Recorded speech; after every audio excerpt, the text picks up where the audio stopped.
The stock car has been a proud tradition since the beginning of American racing, and while many have taken them to the ovals, some still pride themselves as the masters of the road. And iRacing's newest stock car release brings a challenge like absolutely nothing else.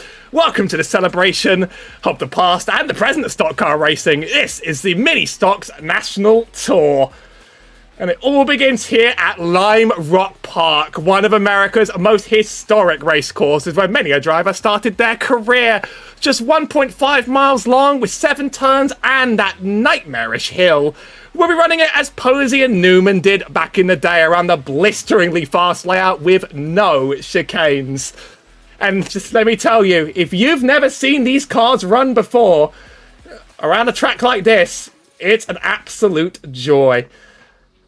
On the track today, I'm Howie Burroughs, and I'm going to be joined by Simon Davison as some of our drivers just make it out of practice for the first time, as they've been spending the last hour just trying to learn how all this works. Hey Simon, how are you doing? I am doing fantastic, thank you very much. 200 horsepower in the context of a race car does not sound like a lot, but when you put it on a frame that's just over a ton in either system, and combine it with tyres that really just don't seem to want to take into the surface at all, you get this really skatey, really dangerous car. And around a track that reads as simple as Lime Rock Park, but it's actually very deceptively grip reliant, especially through the S's here, there's going to be a lot of opportunity for people to get a little bit more sideways than they had anticipated. Combine that with the car isn't actually symmetrical, it's very easy to get yourself out of shape very quickly. It's actually a very challenging ride for these drivers. Indeed. Now, practice is just coming to an end for some of these drivers, and we've already seen a few of them slightly lose it under their own power. This is just in a little practice opportunity. We're going to be cycling around, then we'll take a look at qualifying when it hits. It will be a 10-minute lone session, each driver getting 2 attempts at the track. And this is yeah, as mentioned, this track is absolutely wild. It's a good old free destination for a lot of iRacing drivers. They often start out their careers here for the first time. And, well, you get used to it in the grippy cars, but even I've tried to get a thing around here, and that hill alone is the stuff of nightmares. It's the kind of thing where it just unloads the car in weird positions, lets you just kick those rear tyres, and once they start going, there's not much bringing them back, especially on a tyre like this. It's just so dangerous, especially because you're trying to carry all the speed through the corners as well. This car, because it's so low on power, you're definitely carrying more percentage of speed through a corner than you would perhaps otherwise. So you're essentially pushing towards the limit of what the car's physically capable of a lot more, and it can end very, very badly very quickly. And especially considering the fact that these drivers are running solo right now, and very shortly they have to share the track with a lot of other drivers. If you're being pushed offline and you're not prepared for that, it could end very badly very quickly. Indeed, indeed. I mean, I'm just seeing the smoke of people losing off the edge. Hopefully, they are just getting out of their systems at this stage in time, I think. Hopefully, although I think we'll see some absolutely wild and bizarre racing. This is a 6-week championship where drivers will have to contend over both sprint and feature races over a large variety of tracks. We have some of the great iRacing free classics, including Lime Rock and Summit Point. We have my all-time favourite track, Brands Hatch. I'm going to sneak into a schedule every time I get the opportunity. You can't stop me. But also we got some very unique ones, including a dirt round as we head to the Rally Cross track at Charlotte for round 4. Both the championship and the special round have a prize associated with them as well. So we're going to see drivers absolutely push to the limit. You may have seen quite a bit of the same livery around here from time to time. We'll talk about that one in a minute, but I have a feeling some friends have stacked this, but I've heard that we shouldn't expect them to work together. 5 Alcantech cars have set to the grid, and we have been reliably informed that they are not following team orders. They are very much out here to follow the true spirit of stock car racing, which is to say, the bumper. The bumper is your friend. It is in the rulebook. We are expecting contact. We are encouraging, to some extent, contact.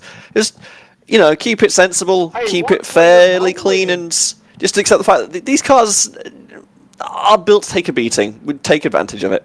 That's especially going to be true come Charlotte, but right now, one track at a time. Absolutely. Now, I recognise for 1 second that we actually have some driver radio on. They are mostly falling around, I promise. I might try and find a quick way to mute that one out of here. Give me some cover. Give me some cover. I will use the track map as fantastic cover. So, welcome along to Lime Rock Park. We tried this without the chicane and with the chicane in our practice sessions, and we decided that the best way to do it was without the chicane. Flying up the hill and flying down. I thought the chicane would make a good passing opportunity, but it turns out it drives people positively insane. So, like, having to stop for that thing... You have to slow down the car so much to take that chicane, and the car that I'm guessing doesn't have the best of braking capabilities at the best of times.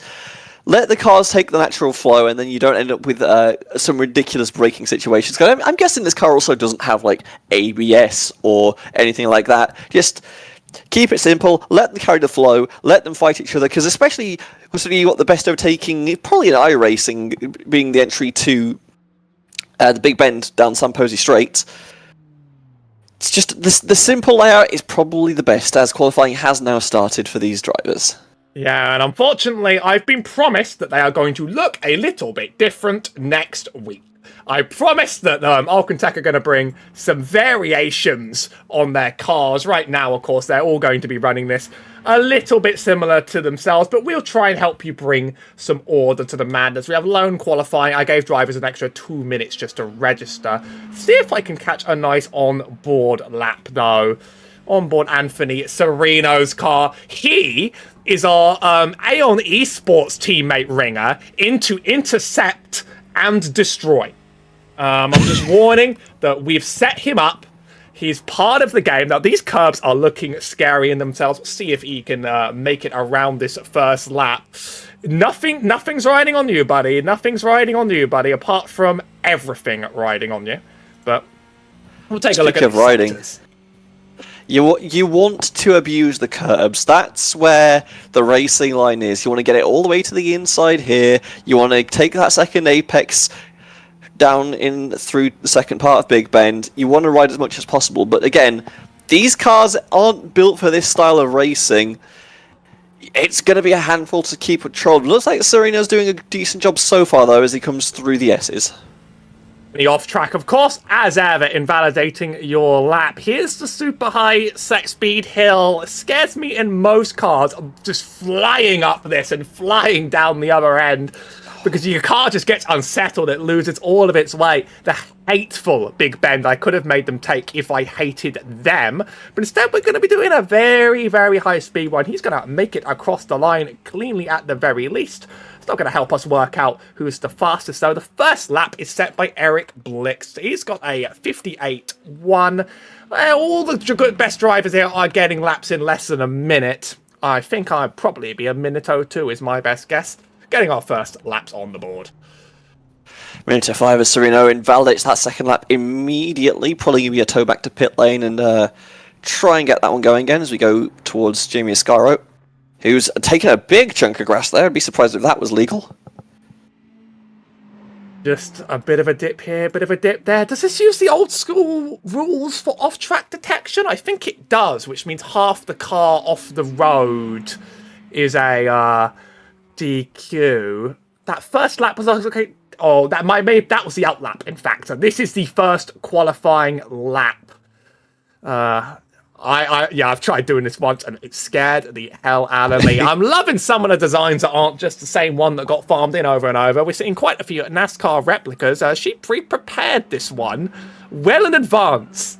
And gotta say, it fits the car quite well. I like where the numbers are here rather than where they are in the Modern Cup car. I have a lot of complaints about the Modern Cup car, but one of them is put the number on the door. I actually like the forward number. I will fight you on that one. And it looks like Iscara is trying to fight the car and has lost horribly. Well, we have an interesting race format here, where after this sprint race, it looks like we're going to have 9 drivers hit the track. We reversed the top 8 going into the feature. Yes, 1 driver's going to be left out and on the back row. That was just bad luck, one could say, as It's like Tokyo Drift out there. That you need to get that slip angle to get the best out of them. I've made the conditions a little bit. I've tried to make them forgiving, not like ice cold, but I've turned it a bit down to the max. I think I can actually get the weather conditions, and you can let me know if this was an acceptable thing to do to them. But we have 24 degrees Celsius in the air, a low wind, 40% humidity, and well, it can't rain out here, so you don't need to worry about that. It looks like a reasonable summer day in America, you know? Sun's out, sun's shining, cars are out, and it's just going to be a case of how slippy does the car actually feel when it gets on this track, and by the sounds of it, it's still a handful. Yeah. Two drivers yet to set lap time. Everybody's struggling out of there. That's another one that's not going to count. Trevor Crosswhite, another driver who, channeling the Ricky Bobby and all of us, hasn't quite been able to get a lap set on the board. Invalid laps are 110 for Trevor and 104 for Jamie. Still lots of time for them to try and get it done. I imagine the session will be done before the end of the full 10-minute timer. I was just giving some time to be a bit permissive for people. Yeah, if these are quali laps, I don't want to know what sort of combat's going to happen on the track on race time. It's going to get very violent very quickly, I think, is the only assumption I can make. Given how these cars are looking... Imagine trying to avoid a car in a car that handles this well as well. Because now you have to consider the fact that, okay, the car in front of you is going in weird directions, as this car does some more sideways action coming towards the line. But now you've also got a car that handles badly, and you need to dodge the wrecking ball that's in front of you. Well, she's known as the Mini Stock Menace because she farms the Dirt Mini Stock series. She's not even a dirt driver. She just absolutely farms the Dirt Mini Stock series. But on the asphalt, on the left-hand turns, the right-hand turns even, because even I didn't quite identify that these cars aren't symmetrical until I looked at practice and I noticed that the cars are not symmetrical. Our drivers are done with their laps. Hopefully qualifying can be advanced. In fact, I have Jamie's number, who I also made league admin. I promise that won't be abused. Hopefully we can get the session moved on. Pretty much now everybody has set their time. We'll take a look at the grid during the pace lap as the drivers make their way around. So that was a promising start, I think, just watching some of those cars move. That was just the solos. I haven't seen them properly fight each other to death yet. Well, obviously, I mean, it was probably going to be obvious that the uphill section of track was going to be the problem. You're trying to wrestle the car through turn 5, carry as much speed up that hill as you can, gets the car unsettled, you bring it towards the west bend, you've got a car just about underneath you, again, trying to carry momentum in a car with next to no grip. And you're just going to end up shoveling wide, you get on the grass, you spin out, you end up in front of someone, and then it all goes horribly wrong. It's definitely an explosive powder keg we've got on our hands right now. And we may not be getting this qualifying session in advance right now, so we'll talk about the grid as it stands for the sprint race, which will last 8 laps. We have Eric Blixt on P1 with Michael. Michael Haas. You're the pronunciation ring. You did great yesterday. Help me out. Haflidison, I believe. Davison. I'm going to go for Haflidison. Haflidison in P2. Lots of Scandinavian. Matthew Crisp in P3 with Daniel Solo in P4. He's the one who bought all the friends. There's one more, Anton Ullman. I'm going to go with Ullman in P5. And Anthony Serino a little bit behind in P6. Boo hiss to that Eagles helmet. I'm sorry. TV Folger will be in P7, and the 2 remaining drivers who will hit the grid, Trevor Crosswhite and Jamie Escaro, will make it to the grid. I don't quite know how they'll be ordered yet, because I don't know if they do it on the I rating of drivers. And I believe the 31 of Will Shack has also connected. And Will Shack, who I think promised to make it fashionably late. That makes it 10 cars today. Just a minute to go in the qualifying. I am now feeling the deep regret and pain in my stomach for not making it 8 minutes and adding 2, you know? I mean, how has your last week been in iRacing? Let's feel like that. I mean, this week in iRacing has been pretty good because I got to race with 3-time Formula 1 world champion Max Verstappen. I may have also doored 3-time Formula 1 world champion Max Verstappen, but we don't need to talk about that too much. Yeah, Zolder is a nightmare. It was in the charity race. I did like your American national anthem. Did you like the bit where I black flagged your team 3 times? I like the fact that you donated money to charity to black flag our team 3 times. I mean, they did say you cut the course there. They did say you cut the course. They say you cut the course. And I heard Kyle Busch sent you another one. He asked me. He's another person I've got the number of. In the immortal words of Brad Keselowski, Kyle Busch is an ass. I don't know if I can have you on this stream anymore holding that one down. Jamie's also going to just boycott you on the spot for that one. I'm sorry. Jamie's in the Brad Keselowski livery. But I've stacked this with some of my own teammates in order to try and assassinate the Architect lockout. You'd be surprised at what we'll see when we hit the grid. Qualifying finally over, and with that, we have the pace lap. The rest of the drivers are slotted in, and we'll do one more run of the grid as the drivers start to hit it. We're doing a full rolling lap, specifically because it gives me time. Look at that old school Mustang pace car. Remember the good old days? That's still selectable. I would have loved to run the BMW, but unfortunately, just not available quite yet. That's coming in the next patch. So, as one more reminder, now that everybody's on the grid, and it is set a 58.05 set pole position with Eric Blixton P2, Michael Hafilderson. I'm never going to remember it. I'm cursed. One more time. Hafliderson. That's good. I will say, I could also be pronouncing it wrong, but here we are anyway. Yeah, that's the fun. We have Matthew Crisp in P3 with Daniel Solo in P4. The rest of them become a bit easier. Anton Oman in 5 with Anthony Serino in 6th. Tippy Folger, last one to set a qualifying time in P7, but there are more behind. Jamie Escaro in 8th. Not sure why it hasn't loaded all the design. Oh, some of these brand new cars are just hitting the grid. Will Shack, we haven't seen all the qualifying, but he drop kicks into the grid into P9 with Trevor Crosswright on the back in P10. And that is, I'm not here. We can forget about that one. You like the design though. You gotta tell me you like the design. It's nice. I'm just enjoying the thought of you just running in 11th, commentating from behind the race. Turns out you do still appear in the grid graphic. We have the full pace lap for these drivers. Maybe they won't take each other out for it. This was short pace lap. It decided until about 30 minutes before the opening of the lobby, and I was like, okay, we're making it long. I'm going to make these drivers sit and wait for it. That is an imposing looking front row with the Alcantech. In the first 5 cars, I think they practiced. They were definitely practicing in the early goings of the session. We also have video evidence of them somehow combining forces to form the Alcan Tech. It's terrifying. I'll see if I can get the photo evidence of that, as they absolutely were taking some liberties with the physics engine of iRacing. As the drivers make it out down their pace lap. Oh, we got some sweaty tyre warming as well. Do you want to warm them up here? They're going to start overheating to the surface of the sun very soon. It's only a quick 8 laps, but it'll be over before you even know it.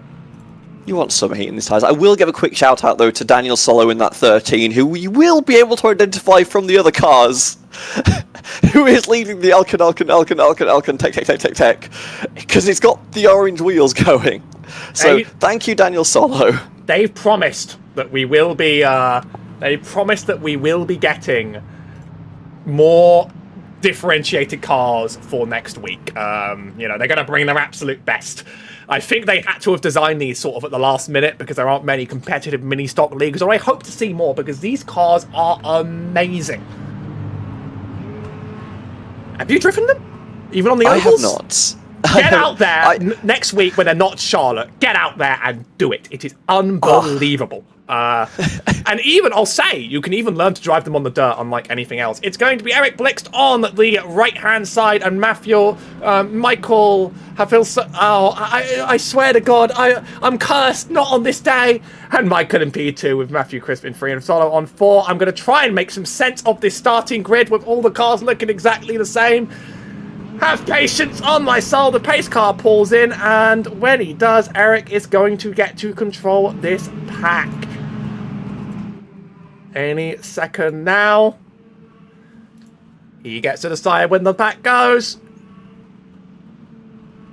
He's holding it for a while, and it's green, green, green. A quick getaway off the line. For some reason, you just saw the Hornet. What? There is a Hornet car. Oh, that's Trevor running the Hornet design. Never mind. As Michael gets a nice run on the outside into turn 1. Eric on the inside still. Lots of fast left-hand sweepers here. So it's all going to be about the exit speed going through the next few corners. Oh, and no. That is Eric turned already. Sent backwards. He's the only casualty. The teammates did promise violence. That wasn't violence, that was just a sad spin out. Just gets rear quartered and sent to the back of the pack. Davison with a lot of work to do now in a very short race. Meanwhile, Daniel Solo has the breakaway for now, and a whole host of cars chasing him down. Saw there Tibby Folger in the back looking to try and make up a gap, but not quite opening it up as they pile down the hill for the first time. Sending it. The top 4 make it out of there okay. The whole grid's going to make it out of there okay. Tibby Folger looking to go wide. Could be attacked by Jamie Iscaro from behind, though, in the process as they go into that tight braking zone of turn 1. It's not a heavy braking zone, it's just a slightly tricky on the brakes, tricky on the edge one. Tibby's going to stay ahead for now. It's a case of how late do you want to get on those anchors, and Iscaro, I think, took the braking line of there's not a car on my inside, so just allows the 93 of Fulger to come through. Meanwhile, Anthony Serino was 6th, now up to 4th, has overtaken 2 of his opponents that were stacked in front of him. Now hounding the rear bumper of Matthew Crisp. Definitely on a charge here. Yeah, going to look for these opportunities. This track doesn't have super defined overtaking areas just because of the lack of that chicane, which I think the drivers are going to appreciate getting around, but it means you're very much going to have to get a run and be brave to get past them. And a bit of a slide from Anton and Oman's going to let Matthew Crisp now run side by side. Matthew Crisp's going to have the advantage, just about outbreak. There is contact. Both have sent themselves wide. That's Anthony in P2. Oh, it's the old right front to left rear coming into the right-hander. Just takes both out of the equation because you can't get the corner taken there. That just lets Serino slip +4 on this race now in P2, and just has to try and chase down Daniel Solo. Daniel's fast and Daniel's come practice, and he wants to take away those 12 points you get for leading the sprint race after getting sent to the back as Eric Blixt makes it around Tibby Folger. Now, these two teammates are going to be hounding down. Oh! That is Tibby Folger sent straight into the wall. I think that might have been under his own power, though. Didn't see anything from behind. Try and catch a quick replay of that one from the chopper. I want to know if that was just a self-inflicted accident. Little bit of a mistake. I think it was. That uphill, it's going to claim so many victims today, and that is the first of many. It's just such a sketchy bit of track. If you need to adjust your steering angle coming up that hill, the entire car just loops around underneath you, and there's nothing you can do to save it at that point. Meanwhile, Serino falling back down to third place, excuse me.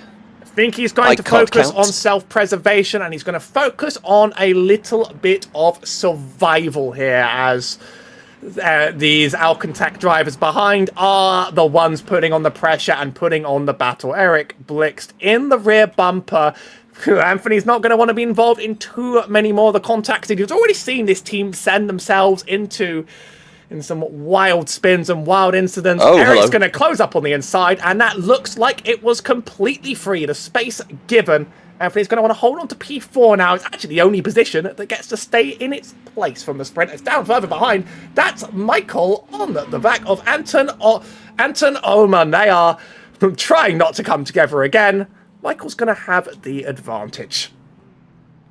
Oh, it comes back though. I think it's just a slight shot to the rear there from the 42, but managed to keep together for now. Meanwhile, this is happening. Daniel Sawyer's pulled out to a 2.8 second lead. He is checked out of this race and pulling away with this. And with only 3.5 laps to go, looking very confident P1 right now. Indeed, I get the feeling that he is the one who wants to claim the full points both times around. It's going to be very interesting seeing how he makes it up the grid from P8, though, in that feature race.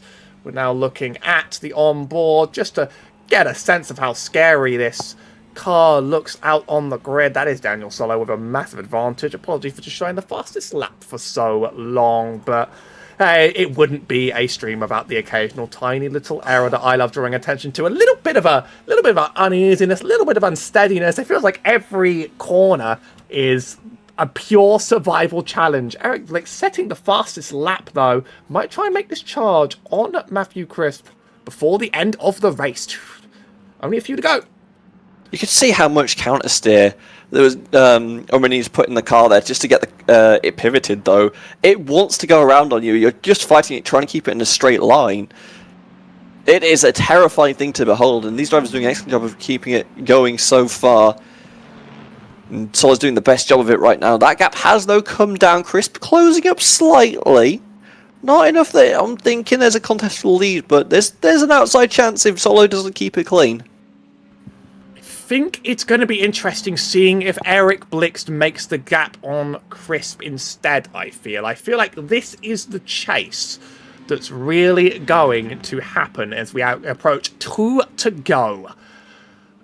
Coming into the end of this race. There's the gap. We're going to watch it go down and down and down. Eric Blix is setting fastest laps. He's going to be all over the rear bumper very, very soon. 0.6 faster last time by. Looking very aggressive right now.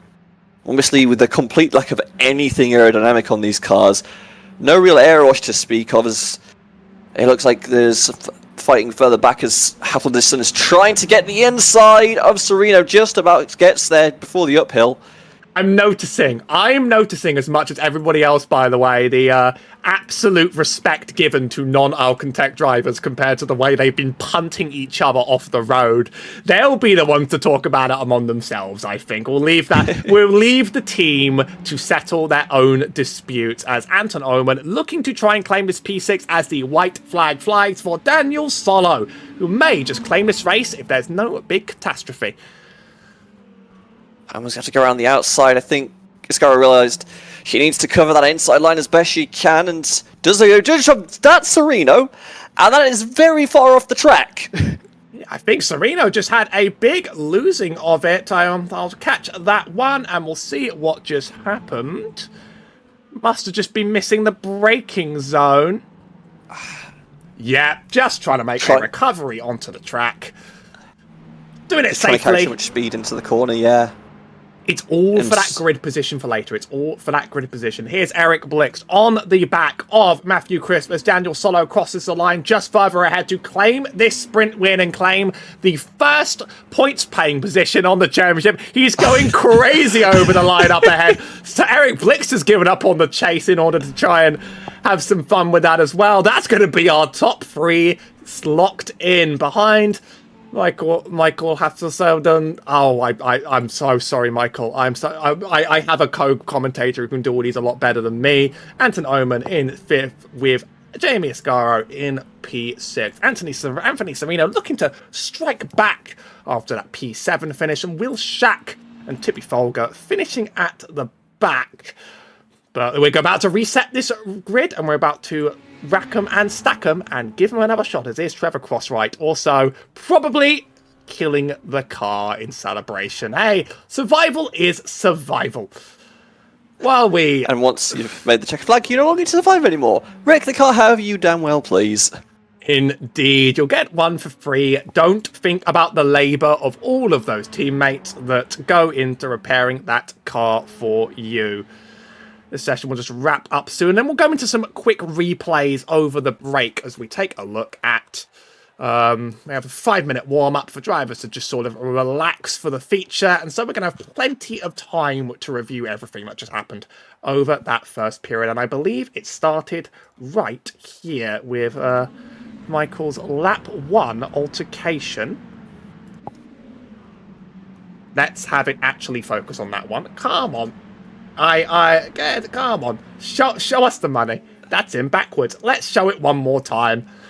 Giving me plenty of time to fumble around with buttons. As that's both of them. Just that car is already sideways. I love the margin I'm given sometimes, you know. It was going into turn 1 here. A little bit of a hook and a little bit of a sending out. He was fast to make back up the grid though. But that was rough. Yeah, that's just an unfortunate bit of contact where two drivers are going for the same bit of real estate and it doesn't end well for one of them. Matthew Crisp and Anton Oman also had a bit of a pitching and a tipping for themselves. Gave Anthony Sereno some great positions for some time. Although that race would continue to evolve quickly. Here's Will Shack. I think the software... No, it wasn't just identifying an issue. It was going wide and locking up those inside brakes into the first turn. I only got confused by seeing that car because I run that design as well. And I thought, did the glitch while I was on the grid just happen in the race? Why is my car there? No, he's running my absolute favourite livery. Love that for him. Anton Oman on lap 3. Just a little bit more madness. I've noticed it is that the teammates, as promised, were just taking each other out left, right, and centre. It's great. Yeah. Tippy Folger with the big non-Alcantech incident on this one was a little bit self-inflicted. That hill is absolutely horrifying.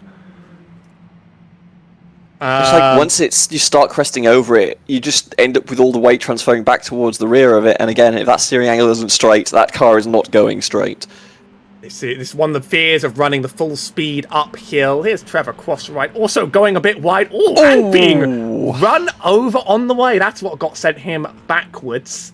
Trevor Crossright needed a pit stop after this one. There is a fast repair available, just owing to the length of these races. A little bit more here from Will Shack. Was this just running slowly or did something happen? I think it was just running slowly, but I would be going a little bit wide there. I'd be scared as well. Anthony Sereno also having a bit of an off-track incident. These are some fastest laps being logged in from the warm-up session. We do not need you. Thank you very much. Anthony Sereno, 8 times around in a row. It makes one mistake and it undoes so much. From P3, you just see him get mugged twice on one bend. You're just trying to get the car turned too much on the brakes, I think. And then these fronts, again, these tyres are... they're hoosiers, I think is the politest way to say it. This looks like a very close quarter. This was just the pass near the end of the race here. We're not looking for a horrible crash. This was, Jamie Escaro loses it on the hill, saves it, and that's what gives Anton Oman that little gap. That might have been after... no, it wasn't after the flag. That was for the last lap. Throw position on the track. So we return to live now, return to the real world. Some of these drivers are just doing some warm-up laps. And we're going to approach this start in just a minute's time. So, 12 laps now. More points on the line for drivers. They've learned a bit. And now is their time to really put it into practice. Way more on offer. I believe it's up to... I'm the one that set the point scheme. It's up to 20 for winning this race. We have our feature race due now. Looking forward to a very different kind of race. Yep, Daniel Solo came from 3rd place on the grid, I want to say. Does manage to put it into 1st place. Picks up 12 points from that sprint as we get the full results for that heat coming through there as Matthew Crisp comes home in 2nd place ahead of Eric Blixt. Michael Hafliderson and Anton Oman round out the Alcantech top 5 ahead of Jamie Escaro, Anthony Sereno, Will Shack, Tibby Folger and Trevor Crosswhite finished 2 laps down after the rather unfortunate rear end tap he received. And now, as the checkered flag flies over the warm-up session, we head towards the feature. Once again, 12 laps. Once again, 20 points on offer for these drivers. We saw what we're willing to do for 12. Longer session. What can they do here? And a shaken up grid as well, as we will be reversing the top of the pack. Drivers just getting themselves prepared right now, and I can bring this up for you. This should be right. Yep. It does look correct, because that is Will Shack, who started 8th, now has control of the field. Anthony Serino will go off alongside from 2nd place. Going back towards row 2, Jamie Ascaro will have 3rd place, and she'll have Anton Oman for company. Row 3 has Michael Hafledison and Eric Blixt. And rounding out the reversed top 8, Matthew Crisp and Daniel Solo, last race's winner, will round at the Alcantech group. Tibby Folger and Trevor Crosswhite outside of that switch will remain in 9th and 10th place as they grid up for 12 laps of Lime Rock Park. Love seeing a Hornet up front. But this is where it gets spooky, because okay, you have proven, the Alcantech as a group have proven they are willing to race aggressively. How aggressive do you want to be versus these potentially, I feel mean saying slower drivers, but certainly the 13 has shown a lot more pace in these sessions so far. So how do you get through a field like this? So, I've set up these rules quite importantly. They do allow for some contact, but they don't allow for outright murder. If you are going to kill someone, there might be some consequences. Maybe I'll let the teammates get away with it, but I'm not going to allow straight up... I'm not going to allow the good old Austin Dillon maneuver. You know, just come in from downtown and send them to another planet.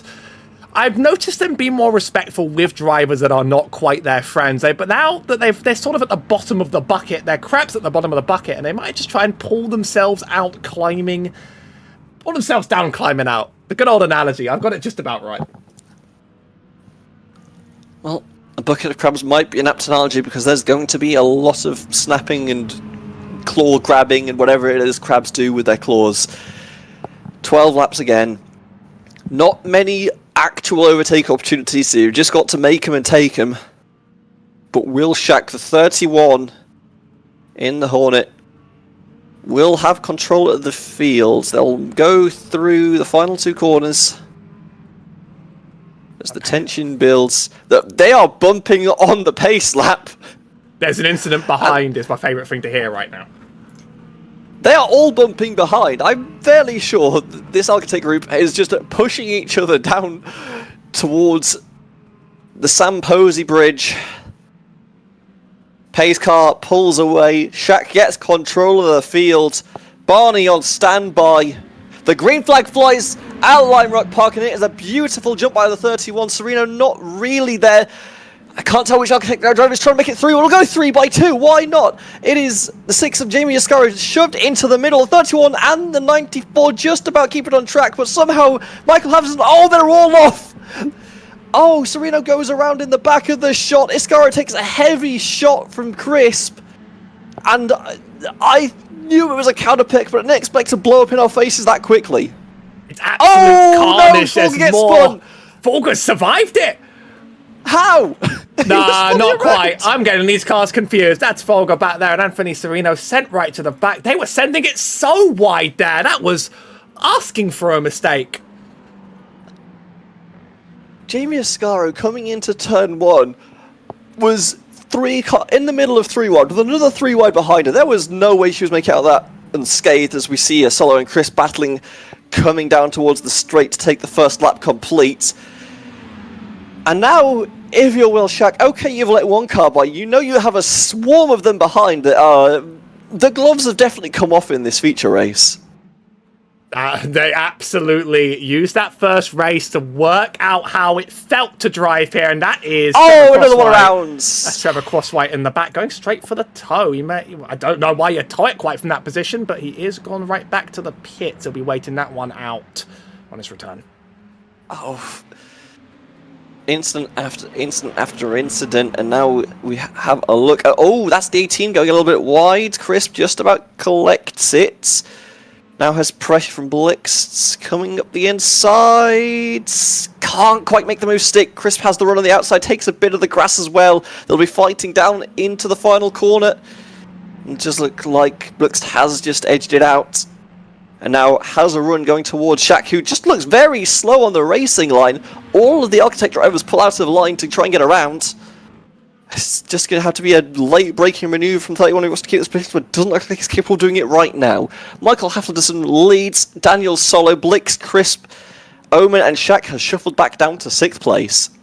Michael Hafledison, which I got right this time, has made it 3 seconds down. Whether Daniel's going to be able to catch up in time is going to be particularly interesting. Just watching any non...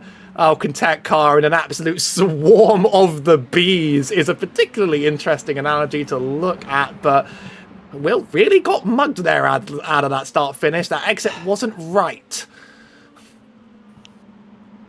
And it's just a good awareness by all of the Architect drivers just to know, okay, this car's slow online, we just need to get out of the way of him as soon as possible, as I suspect the 31 has damage. He pulled out of line very early there to let the 6 Jamie Ascaro by. Choosing keep it on the track though. Potentially just saw Jamie coming up the track and was like, actually, I'm just going to let her by. Just trying to catch that more. I think he got very uneasy on the hill. We'll see as we go down the hill. It was just a bad exit. I was partially right. He pulled out a line, just not for intentional reasons. Don't quite want to get dumped after what you saw on that lap 1, I think. I think that's really where the terror lies. As we have a look at Eric Blix, 3rd place, but chasing down Daniel Solo, last race's winner. Currently, neither driver able to really make any dents in Hafledison's lead so far. But definitely able to fight for 2nd place as it stands. They're going to be very close coming onto the straight here. As it looks like... Oh, he just can't quite get out of line. He wants to try and get the shove into turn 1, but no. Blix backs off. Takes a slightly tighter line through the big bend and keeps it going so far. Yeah, it's going to be hard to catch who's being stared at right now. I noticed that driver info not quite working as planned, so good on you for catching these numbers out. But these two are absolutely bumping and banging their way up. Are they just trying to... Is he trying to push his friend, do you think? I think it's... Blix does look faster. He's able to get it deeper into the corner before he needs to get brakes. He gets better on an exit, and right now, Daniel Sawyer is just holding up... I say holding up the 95. They are slowly gaining on Hafledison, who is still your race leader as we approach the start of lap 6. But it's going to be a case of when the 95 gets passed as opposed to if. Wondered if he was maybe pushing in the same way you push around an oval to try and get both of you closer up to the front. On that sort of finish straight, it was just very unusual. It definitely looked like there was some real collision and contact between the two. You push on the straights. You don't really want to push through the corners. It looks like Blix has been unwillingly pushing through the corners. As it's another incident for Shaq. Ends up off the track at the big bend. So we get to a replay here. Just trying to catch this one. I think it's just people missing that braking zone. And at that point, you're dragging your brakes, trying to get some grip in those fronts, but there is just nothing there, and you are sent off like a rocket. Both Architect drivers taking to the grass there as we approach half-race distance. And we still have Eric Blix all over the rear bumper. Doesn't look like he's trying to make a move, though. I can see Michael has been closed in upon. It was 3 seconds, now it's 2. It is slowly coming down, but I just feel like they've stalled out a bit on this current orientation where Blix does seem faster, can't get through, and Solo has enough pace to really not be passable. It's that sort of awkward middle ground where you are slower than the car behind you, but not slow enough where an overtake opportunity is going to present itself, and they are not easy to come across here at Lime Rock Park. Unless you're built to be very brave. I'm talking to you, Daniel. Without the chicane, Daniel, you can't pass, can you, Daniel? Sorry, he may have been responsible for this decision. You can pass, you just have to be very brave onto the brakes in turn 1. I think it's only got a big bite of grass there. Coming out of turn 6. Very sideways on the exit. This has to be the run now for Eric Blixt. Solo's going to give that one up. And maybe let the 95 back in line? Nope, it's just going to make him go the short way around. But finally, Blixt is unleashed. A lot was happening just while this all kicked off near the back. So if I can find a second, I might not be able to find a second to say chase into the uphill. I think we'll have a second just to take a look at Anthony Serino back here. This involves Tibby Folger, who I think had another incident on the track. Tibby Folger currently in the pit lane, which doesn't bode well for either of these drivers. We hate to see it, or was it just... It was the same getting loose on the hill? Oh, no. Over the hill, and that will be Will Shack's position as well. It's a hard track. That hill is the scariest thing you've ever seen. If you've not raced it in a car with no traction control, I recommend trying it once, just to see how unsettling it can become. As we now go down 4 to go. As Blixt now trying to chase down Halfliderson, but Solo's not really fallen back as much as I thought he would. Still hounding the bumper of Blixt. I thought this would be a case of Eric would make the move and then pull off into the distance and would have a fight for the lead at the end of the race. No, it looks like Solo's going to be there. 3 point matters, and Solo is a race winner here. The points, you get a bigger margin for finishing P1 and then a smaller gap between that P2 and P3. You get 5 extra for winning, and one way you get 1 extra point for each position down the road. So really this is less important than the win, but if neither can catch the winner in time as we approach 3 to go, then maybe we will. Oh no, Solo, where are you going? That is not the tarmac. That is not going to be good for the speed, and Solo might have just lost his best opportunity at fighting for second place there. Sends it completely off the deep end at turn 7. Now has a lot of time to make up. So as league admins, we get the full incident count mid-race. You don't normally get this when you're spectating an iRacing lobby, but we get it. Would you like to know our highest incident driver? It's Daniel Solo with 9x. Just saying. Some of that might have come from the start, but he's been going all wider more than anybody else. So Blixt had the gap down to, 2 seconds flat. Halfliderson in that infield section managed to pull away half a second. That gap now closing back up again, potentially as they go up the hill and back down again. This is the last battle, really, isn't it? Does Blixt have enough rundown? Does Solo have enough left in the tank to catch back up again? On board with the 13. He's trying to look at this turn 1. How does he approach it? Takes a big bite of the inside curb.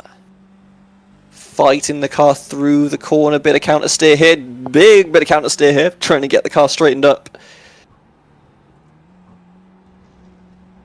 I see ground. It almost looks like ground's being made up. But I look at the timing and ground isn't really being made up.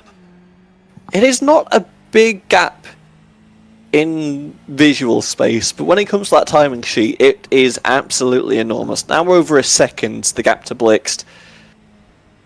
As, again, more counter steer coming up that hill is so scary in these mini stocks. You see the car refuse to turn in there on entry as well, and it's a big chunk of grass because of it for Solo. Yeah. Make it 10. Only driver into double digits, Daniel. That's all I'll say. Make it 11, possibly. Nah, that was probably within the window to not get an 11th, but I'll count that as an 11th in my head. But it's still a big bite of grass, which is going to sap away all of his speed, and it's going to mean he's going to be stuck in 3rd place behind Eric Blixt and behind Michael Halfliderson, who has led for most of this race at this point and has now taken the white flag. 1 to go for the 81 for Alcantech Racing, and it has been a spectacular performance for Michael this race, as, issues there for Matthew Crisp in the 18, looking very wide there through the left-hander, now back through the right. Everybody's just hoping to survive at this stage. is Eric Blixt. He has made up time, but it's not going to be enough. It's been a strong performance then for Davison. Pulled away at the start and didn't need to put a foot wrong since. He'll approach the line. They'll give it some style like the team's been doing this entire session. Tokyo drifts it across the line. Davison will win the feature race. Oh, a chaotic start. It's kind of cooled down in the middle and in the end compared to the sprint, but we've seen already some rivalry start to develop, I think, among these drivers. There's going to be a lot to talk about, and we may get a chance to talk to some of these drivers if they would like to hop in. We'll do that in just a minute, though, as we let some of these drivers cool down and recover. And we'll go through some of the greatest events in this race. They really are drifting. They really are drifting. They've nailed down both the racing performance and the post-racing performance. It's actually quite impressive showing for the team. They wreck now. Wreck him. You're allowed the Austin Dillon right now.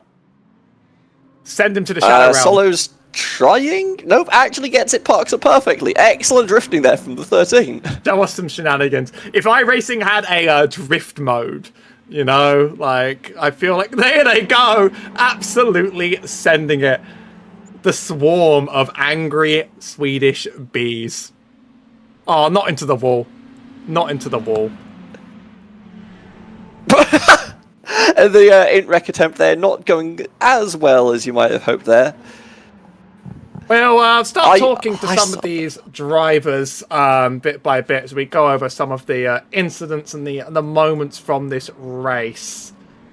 Well, across both races, really, it was a very super. It feels like a quick day, and it's been surprisingly long. So we'll take a look at that feature lap one as we get Anthony Serino, a good old teammate of mine who got a little bit in the middle of trouble at the start. Hey, Anthony, how did that feel to drive first of all? I don't know what you did to the settings of this lobby, but that was awful. This is just how the car drives. I guess how I'm gonna tell you. I don't know. There was much less grip than when I was doing practice in these things. Much less lateral grip. I am no master of track conditions.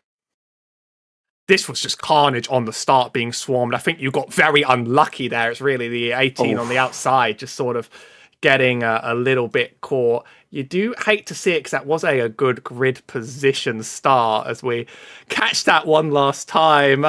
You're saying it was harder than your practice session. Maybe I need to get you in here to get the conditions. It may have been quite hot out there, but you did just about hold it together, especially in that sprint where you got an advantage quite early, but then was sort of eventually others definitely snuck their way past you.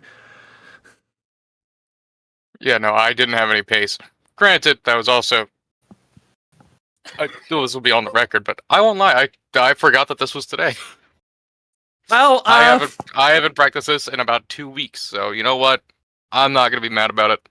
Plenty more chances to come, though, so feel free to come back. You were a joy to see, and it is nice to see a break from the team that has invaded this all. They really did invade the lobby.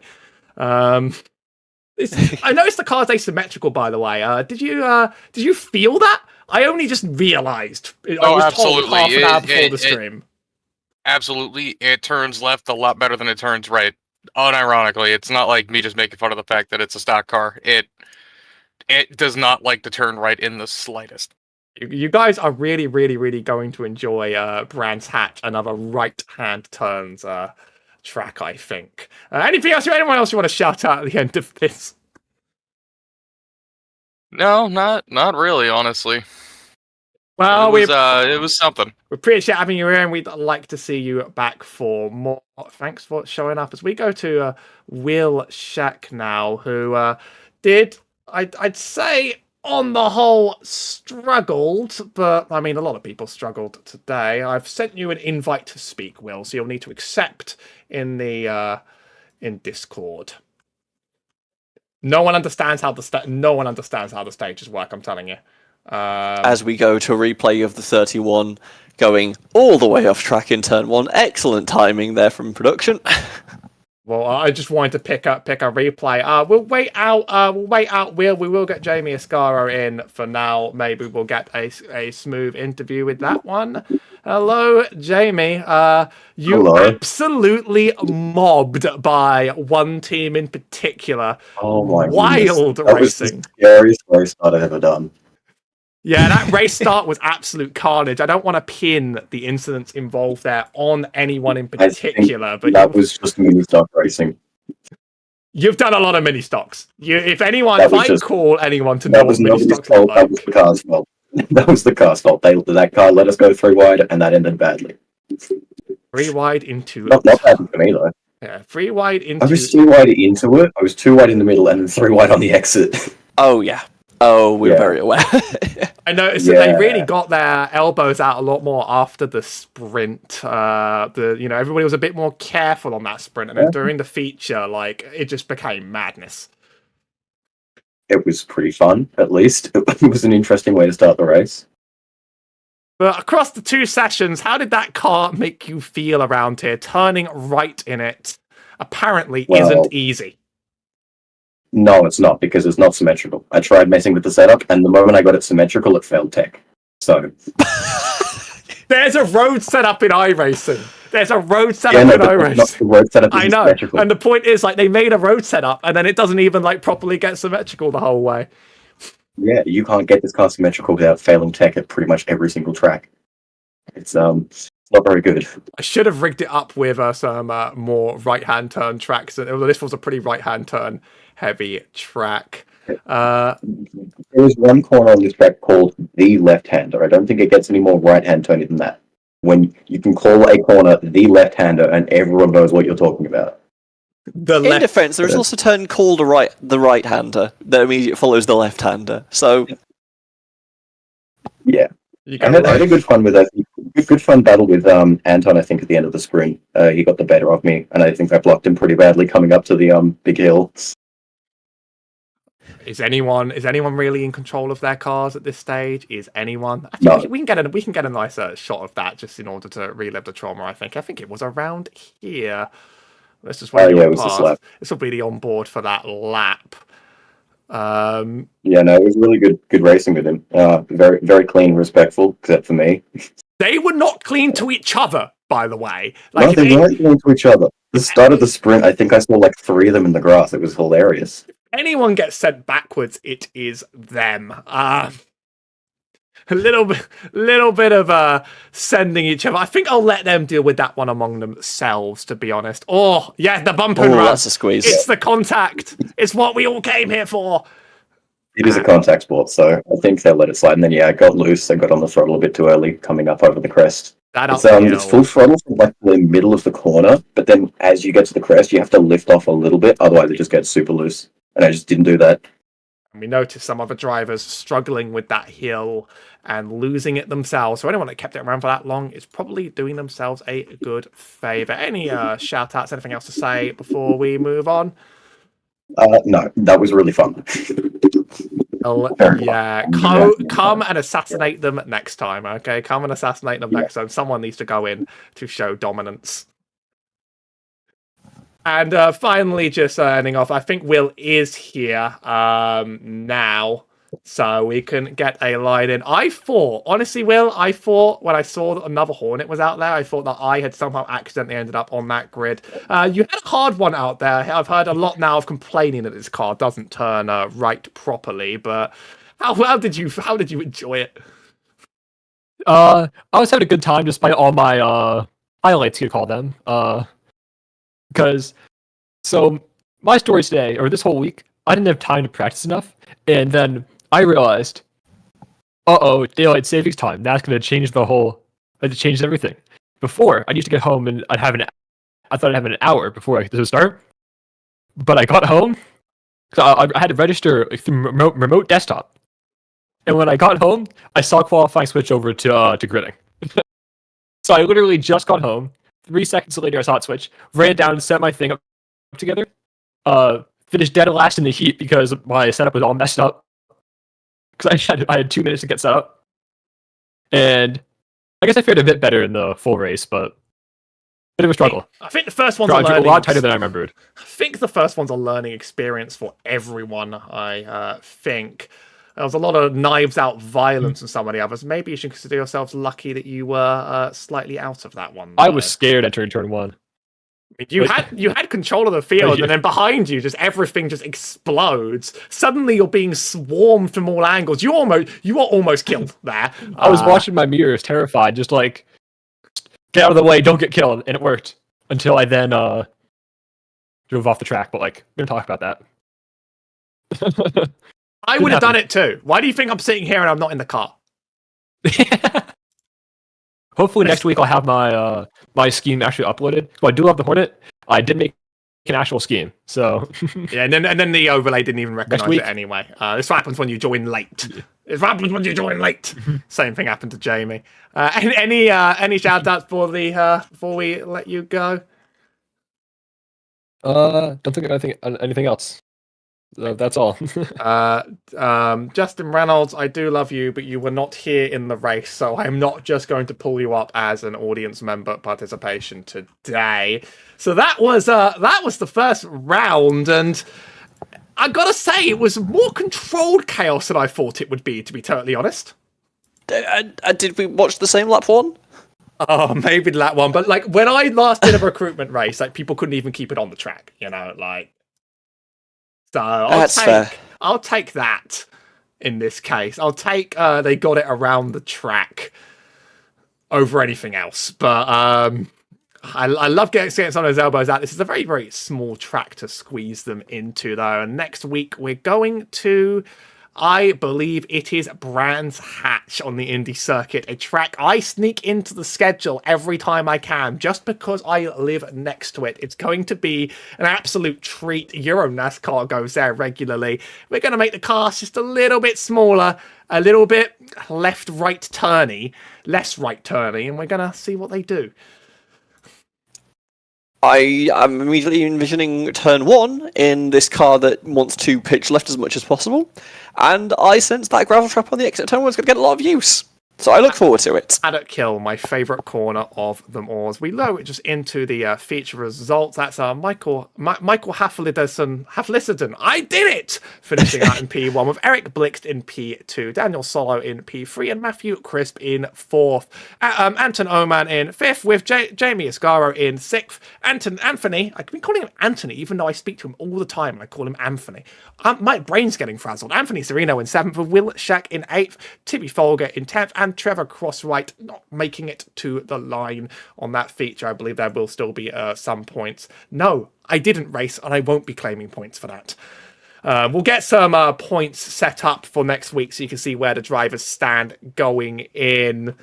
It's going to be a wild one, and we'll be here the same time next week on the YouTube channel. But it's also not too late to sign up if you enjoyed that and you want to take a hop in yourself. Go to www.aeonesports.com. We'll be taken straight to the sign-up form where we will get in contact. If you want to be a part of this and maybe take down some of the Swedish army, then be more than welcome. This is going to be an absolute riot, and I think the cash prize will still be all to play for. I've been Howie Burroughs alongside Simon Davison. Thank you for showing up. Thank you for watching, and we will see you on this channel later. Like and subscribe. There's plenty more coming. Goodbye.